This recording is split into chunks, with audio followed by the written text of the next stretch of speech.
Greetings. My name is Reverend Osagyefo Sekou, and I am the co-convener of Valley and Mountain Fellowship in Seattle, Washington. And I am here with my dear friend, Bishop Edward Donalson III, the presiding prelate of the Freedom Assemblies.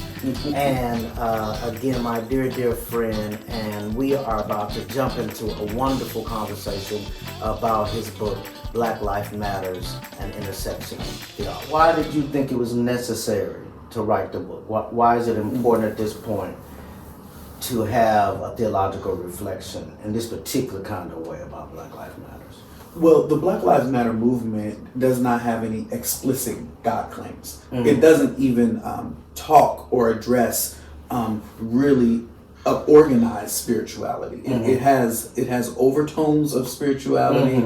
It has inferences around spirituality. But traditionally, movements for Black lives have been centered in, or at least in conversation with the Black church. Black Lives Matter movement is one of the first movements that completely had no language around, like even Black Power, the Black Power movement had its relationship to Black liberation theology, whereas Black Lives Matter movement really didn't have a dotted line relationship to the Black church. Now, with that said, I have to also say Black clergy have been a part of the movement from its inception, right? But we still weren't having a conversation that turned itself toward a specific theology. And in the book, you talk about early on the notion of a theologic that can inform Black Lives Matter. Well, that's a curious phrase to me. What do you mean by theologic? So we have theology, which tends to be systematized and organized around areas of religious interest, eschatology, pneumatology, soteriology, right? But deeper than that, there is our logic or our thoughts about the divine that are not always systematized. I'm a constructive theologian. I do the work of dealing with the ancient text and the now, and wrestling with the tension between the ancient text and the now. And what I wanted to offer was a way of thinking about the divine that was specific to the movement, and a way for the movement to specifically address its issues with the way we presented the divine. That's the theologic that's under what we call theology. Now, I'm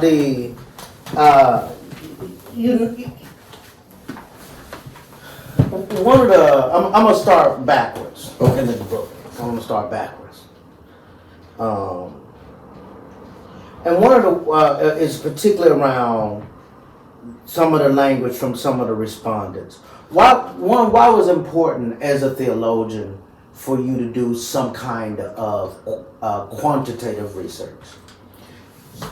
As a theologian, because a lot of times we deal with mystery and we deal with question, right? But on the other end of mystery and question are facts and figures.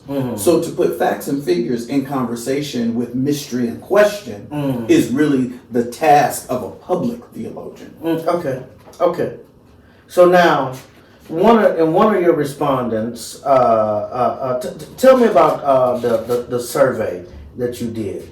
So first, in order to really have this conversation, I surveyed academically trained theologians as well as activists, right? So organic intellectuals as well as academics. And I asked the activists and theologians what they heard from a theological ear in the tenets of Black Lives Matter.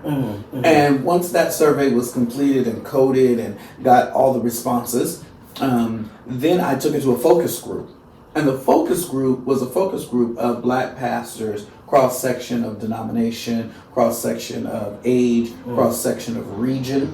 And so put this focus group together in Chicago of Black pastors from around the country to have a conversation with what the theologians and activists began to articulate around the Black Lives Matter movement.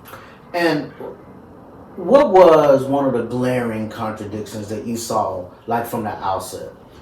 Of course. So the academicians and the local pastors had the widest gap in the ways in which they thought about the movement itself. Okay. And the ways in which they understood a theology that would emerge from the articulated tenets of the movements. So the pastors were holding on to one very evangelical, fundamentalist, Eurocentric way of engaging with the movement, while the theologians came at it from a much more liberative lens. And of the academics and the pastors that you interviewed, how many of them were in relationship with actual organizers?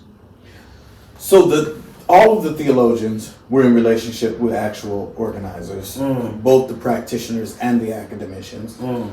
Many of the pastors were in some sort of relationship. Now, relationship is a funny word because relationships can be hostile. Okay. Right? So they were in a relationship of some sort.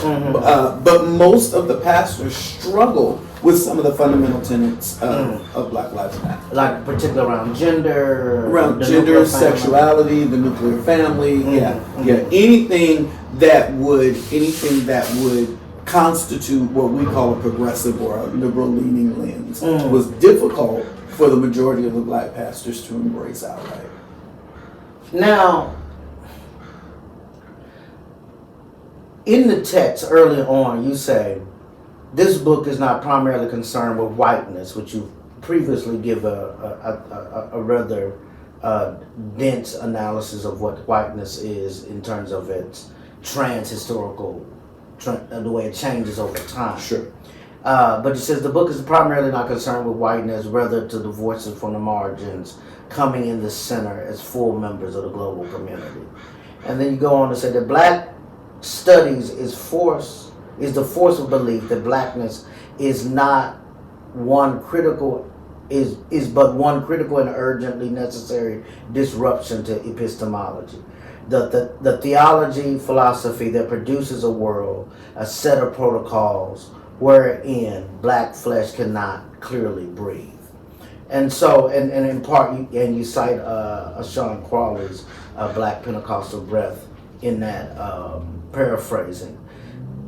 So, describe for me the distance for you between whiteness as a theology philosophy and blackness as a theology philosophy. So that's the first part of the question.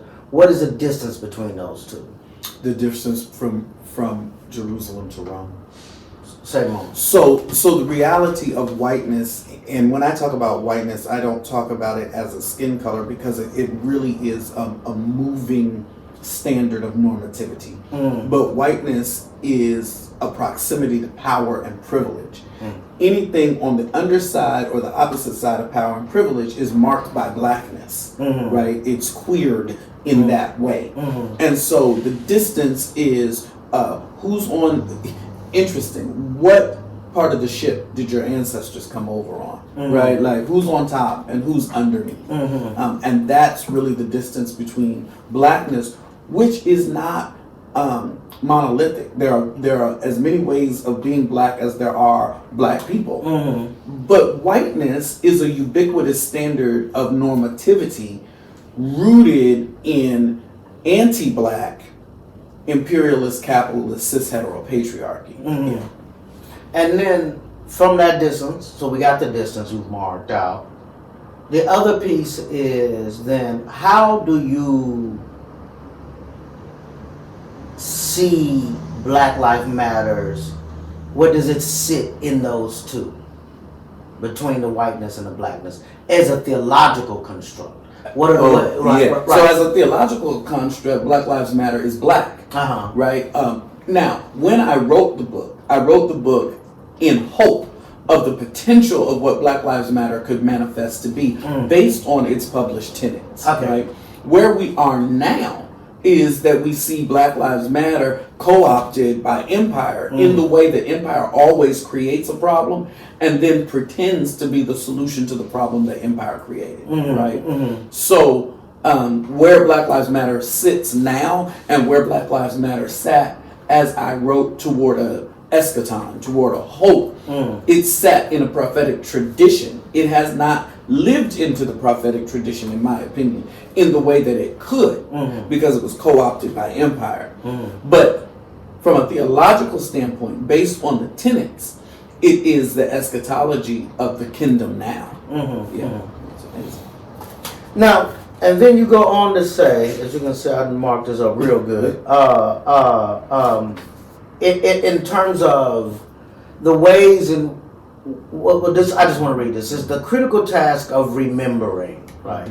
I'm gonna start here. The Black Lives Matters movement, underscored by theological context, stands to further this work of reimagining the sacred worth of Black bodies. As our bodies are always in this society raced, gendered, sexed, alongside with other qualifiers, it is important to address how the tenets of Black Lives Matter serve to remember these bodies into wholeness. The critical task of remembering includes weeping, confessing, resisting, but distance itself from any critique that has the effect of undermining the liberative yearnings of Black life. And this particular set of insights has been informed by the work of bell hooks. And so I would, let me just pause on, it's a tangent, but what would it mean to think of bell hooks as a theologian? So I always teach Bell as a theologian because I reject the Western Teutonic, the Anglo-Western Teutonic, that theology is a separate and distinct discipline. I think that theology is all of our thoughts as it relates to the divine. So the greatest theologians that I've known were my grandmother and my mother, and they weren't academically trained as theologians, but their insight into the divine is an unmistakable contribution to the conversation about the divine. So when we think of bell hooks, we think of one who wrote from love for love, of the people, of self, of Black bodies, of whole families, and ultimately whole communities. How could she not register in our hearts and in our minds as a theologian? If you read her book, particularly All About Love, it's an easy access, right? It's not her most academic work. But what she's saying in All About Love is 1 John 4:7-8. Beloved, let us love one another, for love is of God, and everyone that loveth is born of God. He that loveth not knoweth not God, for God is love. So when she writes All About Love, she writes to us theologically, because to write about love is to write about God. And I appreciate that. I want to also note something that I saw as an not explicit, but latent sensibility in the text as you're wrestling with, the tradition of theology, both the Western canon as well as the liberatory traditions of queer, Black, and womanish, right? Is that I sense, and I can read, because I know you, is that there is a kind of Pentecostal hermeneutic. Yeah, of course. At work, while not explicit, but it undergirds. And so before you kind of get to maybe articulating that kind of Pentecostal, what I call a kind of Pentecostal hermeneutic of confirmation, right, like that which quickens us, versus a suspicion. So it's not simply a suspicion of that which we read, but we read in such a way. Suspicion is the first act of salvation. And that confirmation is the second, right? We Pentecost, that second blessing. Yes. Right. And so all of that, right, is that. But how does your experience as a third generation Pentecostal inform all of what I've just laid out? Yes. So Pentecostalism is the epitome of holiness. But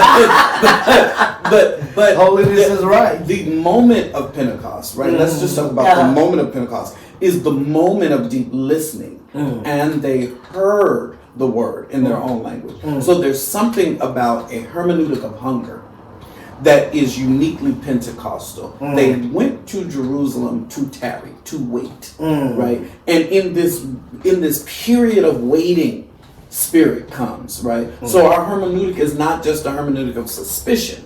It is a hermeneutic of hunger. We are waiting for the liberative moment. We are waiting for the Pentecostal pause, that moment when breath enters the room and we can hear something in such a way that it becomes relatable to our particular experience. They heard it in their own language. So it's the particularity of experience that comes through the universal presence. So what is universal then becomes particular, and what is particular becomes universal. And that's that sensibility that informs the work, that Pentecostal thirst for the presence of the divine in our embodied expression.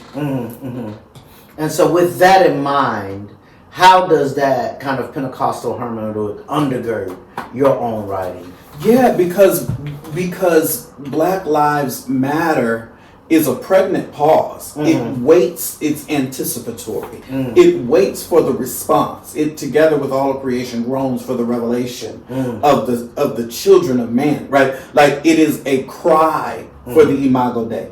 It is a longing for the freedom of self-determination, right? That's kind of what Howard Thurman would talk about, is freedom is the ability to name and control one's own reality without being overwhelmed by it, he would say, and for the inward journey. And so underneath the work of putting a theologic to Black Lives Matter is the hunger for God's reign in the earth. Because Black people have been castigated, marginalized, maligned, molested, abused, enslaved in a system that works to continually perpetuate marginalization for Black and brown bodies. I want to read this piece here. The theology streams prominent in the Black Lives Matter movement are Black liberation theology, womanist theology, and queer liberation theology. These are not explicit in the wording of the tenets of the movement, but a close look at the tenets reveal the implicit God claims. And so, when you read the tenets of Black Lives Matter, you're reading the theology out of it, not onto it. Yes. But reading the theology out of it, and then attempting to create this theologic that you talked about, that is shaped by this kind of Pentecostal hermeneutic that is latent in your own writing. With all of that in mind, how does that, all of those philosophical and theological tenets, translate into your life as a pastor? Yes, because now as a pastor, I have to see all of the beloved community through the lens of the Imago Dei, right? Which means if Black lives really matter, they really, really matter, then all lives really, really matter. However, that's not a response to Black Lives Matter. It is an aside from, like, Black lives are really hurting. But as a pastor, I then see my attention goes to Black lives, my attention equally goes to queer lives, my attention equally goes to women's lives, my attention equally goes to white men's lives, right? Because if Black lives are truly in the Imago Dei, then what I'm looking for is the spark of the divine in all. My special attention goes to the least of these. But my attention goes to the all of these, if that makes sense. It changes the way one fundamentally shows up as pastor when one realizes that the unique gift or expression of the divine that is present in my sibling is necessary for me to understand the whole of the divine. So David said, "Oh, magnify the Lord with me and let us exalt God's name together." Now, God's name can't be any bigger than it is. The only way God's name is magnified is if you bring your revelation of the divine, your manifestation of the mind of God, the expression of God, the breath of God, and you join it with my revelation, my manifestation, my spark of the divine. Now, together, God is made bigger in the earth because we see God bigger, not because God becomes bigger, but because more of God is revealed because we are together. Now I begin to pastor the folks, recognizing the only way for us to magnify God is to come together and to bring the spark of the divine. And with all of that said, as sons of the Grand Old Church of God in Christ. Yes. Yes. Well, you can't join in. You got to be born. That's it. Is that our churches are not there. And so how your church is there, right? Mm-hmm. My church is there, right?